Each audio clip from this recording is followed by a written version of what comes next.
It's a terrible thing when you lose, and I think that the little bit of losing that's happened to me is what's keeping me from going to other casinos. Because I would love it. There's nothing. No, who wouldn't love to be living in Vegas, going to casinos? But you see them every once in a while, especially in the sports book, especially watching the horses.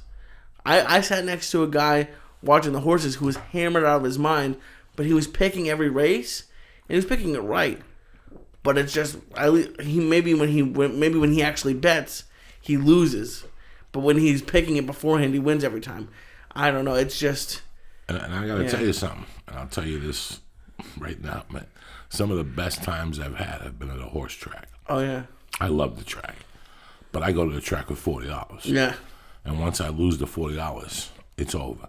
And that $40 has to get me an iced tea, a hot dog, some entertainment when I'm there. For me, there's nothing better than smoking a number and going to Santa Anita and getting some sun. Yeah. Yeah, some clam chowder, whatever. When I was a kid, I'd go to the Meadowlands just to get the clam chowder. If I got a bowl of clam chowder, that means I won. For me, I fucking won, Yeah. So, well, isn't everything kind of... I mean, I don't want to say it's the same for drugs, but maybe it is. Maybe if you could... Let me ask you, if you could have kept your cocaine habit to $20 a night, Friday and Saturday, would that have been okay for the rest of your life? Just doing a little bit, just to... No, because it wouldn't have been a little bit. But that's what I'm saying. For gambling, if you can just do a little bit, just bring $40 to the track once every few months, just to have fun and be outside with your wife, that's better than the people who are going to the ATM or doing the title loans on their cars. Like, I feel like that's when you start losing it. So I just don't know. Maybe drugs is just always bad. But well, for me, it was this. This was my philosophy at the time. I was doing drugs and I was gambling. So my fucking big thing was, okay, if I'm going to give somebody money every Thursday and not get dick. Yeah. Not get dick. You hand this guy an envelope and he's like, rough week, huh? Yeah. All right, see you next week. No, I'll see, That's all you get from your bookmaker. If I'm going to do that, I might as well get coke, try to get my dick sucked, and try to look out windows all night. Because that's what happens. You look out window, you get paranoid. Yeah. That's... You want another one? No, these are fucking strong as shit. They ain't fucking strong, cocksucker. They're good, though. These are fucking... Yeah, they're delicious. They did a great job. This is given to me by fucking friends in Grand Rapids. It's called Black Dog Edibles. Yeah, they gave me a couple. A couple. I ate them the first night. Some other couple made edibles, like made cookies that were delicious. Yeah. I brought a bunch of those Gummies Hermanos. Speaking with, how good of a time did we have Tuesday night? That was fun. Did you tell these motherfuckers about Tuesday night? We went to Ari's This Is Not Happening show. And that's what we were talking about, role models last week. And you know what? If I answered 70 fucking emails last night, 30 of them were about role models. Really? Everybody was confused. Everybody said the same thing. Everybody was like, wow. I had athletes, but I realized it was a great time. The Gummies Hermanos came. Those guys don't fuck around. Those motherfuckers. They were so fucking high. And they drove down from fucking wherever they live up north doing the fucking dabs in the cup holder. He said he bought a piece specifically because it fits in the cup holder. I'm like, what the fuck are you talking about? Listen, guys, let me tell you something. A lot of people who watch, because of this California thing with the weed, a bunch of fucking fakes popped up. Thousands of fakes. They walk around with their eyes like this, like they're Jesus, and man, I'm so high. And they ain't shit. They don't even smoke good fucking weed. I know half of them, they take 2 hits of garbage weed, and it's just to impress you fucking morons. Shame on you for being impressed. But then, you get motherfuckers that come along. That reefer is in their fucking nutsack. You understand me? Like, it's who they are. And I have friends like that, like Edwin San Juan. Reefer is in his fucking nutsack. He travels with a pipe that would kill most fucking people. He used to travel with a $1/4 pound, Edwin. Jesus. We used to meet Ralphie May. Those motherfuckers smoke some dope, okay? You know who gets fucking wasted every time? I just found an old Mad Flavors World on email that you had sent me to look at before you put it up. Okay. And it was the one with them in San Jose. Oh, yeah. It was just, I saw Lee, 2010. I'm like, what the fuck is this? 2011. And I looked at the video, and it was one that you had put together of them.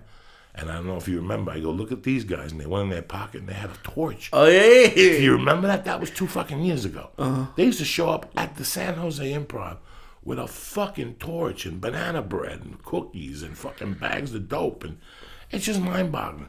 So they show up Tuesday night. I go, Lee, when we drive down, it's fucking hysterical because Lee calls me. He did the Josh Wolf podcast. He goes, I'll pick you up after that. And I told him right there, I go, there's no picking me up. You park in the car. I'm driving you because they're bringing a special gumi for you. Oh, God. We went over the Laurel Canyon, went down there. The Storyteller show was great. It was packed. There was tons of people. My agent was there. Darren Carter was there. You know, just Greg from Chandra Keyes' office. Was that his name? I think so. And Brett Ernst was there. Brett Ernst was there. I mean, we laughed our asses off. And then we went outside. And I told my wife, we'll be home by 11. We got home like at 1:30 or something like that. It was fucking ridiculous. Well, you gave me a fucking head of the gummy. And you think, okay, so these guys they make gummies. And they have a couple people down here. You think that maybe they have a setup? These guys were walking around with a shopping bag that couldn't have been more full of gummies. And they were handing it out like they were Santa Claus. And they gave you, I don't think you could even hold the amount that they gave you. And fuck.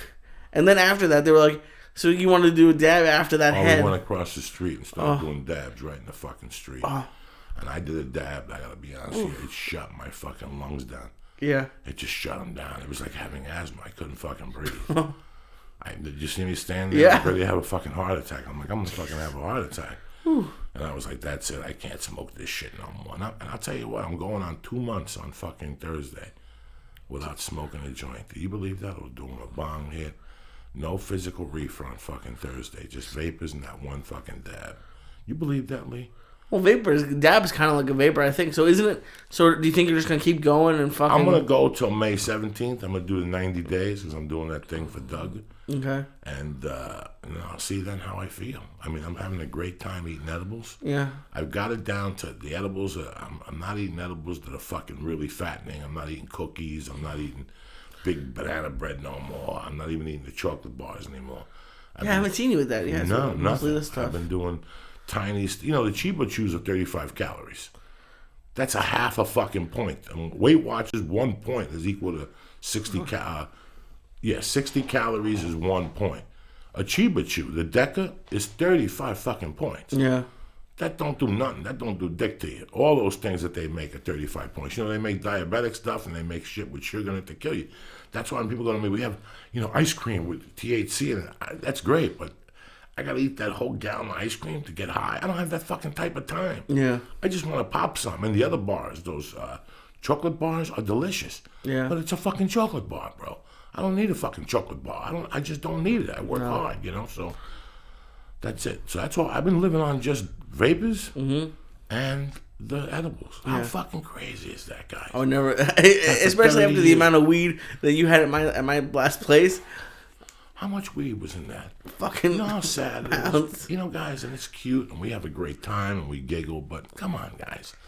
Fucking 2 joints during the podcast, and a joint from 4:30 to 6 before when I leave the house. I'd smoke 3 pipefuls. I wasn't rolling joints at the house. I was smoking pipes. I would fill the pipe 3 fucking times. Jesus. I'm not smoking some fucking Susquehanna weed